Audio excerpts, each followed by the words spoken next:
Ухтинцам представили работы начинающих фотохудожников города. Площадкой стал новый выставочный зал местного музейного объединения. Для 6 авторов разных возрастов экспозиция стала первой возможностью заявить о себе вне просторов интернета и продемонстрировать свои работы более опытным коллегам. Это произошло фактически случайно. Моя знакомая мне прислала ссылку, что музей объявляет набор фотографов, художников, что вот хотят организовать такую выставку.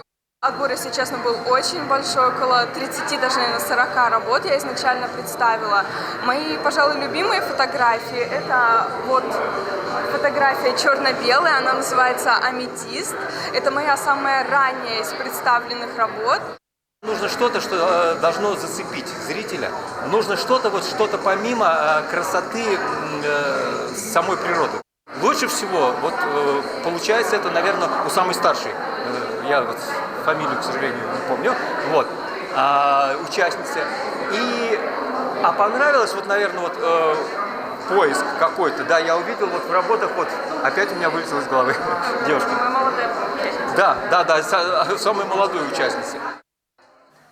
С инициативой организовать выставку вышли сами фотографы. Музей идею поддержал. Благо, теперь в городе есть подходящее и доступное для всех горожан выставочное пространство. Здесь мы видим выставку фотографий. Также у нас предусмотрены мультимедийные выставки, выставки других видов искусства, современного, классического, дополненного и аудиоредактора. В общем, очень много средств воздействия на зрителя мы будем применять как раз в рамках выставочного зала. Появление регулярного выставочного пространства – большое событие для Ухты. До открытия зала у творческих ухтенцев фактически не было площадок для презентации своих работ.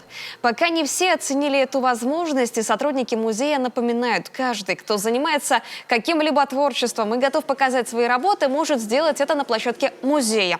Если экспозиции не хватит на заполнение зала, всегда можно объединиться с единомышленниками.